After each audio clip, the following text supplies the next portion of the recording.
ایک بچے نے اپنے والد سے پوچھا، ابو آپ کے سر کے بال سفید کیوں ہو رہے ہیں؟ والد نے کہا، بیٹا جب بھی تم باہر کو جھوٹ بولتے ہو میرا ایک بال سفید ہو جاتا ہے۔ بچے نے یہ سنتے ہی کہا، اچھا تو اسی لیے دادا ابو کے سارے بال سفید ہیں۔ اس قوم سے بھی لگاتار جھوٹ بولا گیا، یہ قوم لگاتار جھوٹ سنتی رہی۔ ایک نسل چلی گئی، دوسری اختتام پر ہے، تیسری کے سارے بال سفید ہیں۔ میرے خیال میں اب جھوٹ کا فائدہ نہیں رہا، جھوٹ پر مزید ہم نہیں چل سکتے۔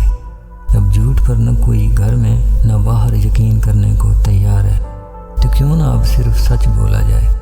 اگلی نسل کو وراثت میں ہم جو کچھ دے کر جا رہے ہیں وہ اب جھوٹ پر نہیں چل سکتا۔ سچ بھلے جتنا بھی تلخ ہو، یہی اس کا علاج ہے، یہی نشتر ہمارا آخری چانس ہے۔ ہماری ریاست اس کے نظام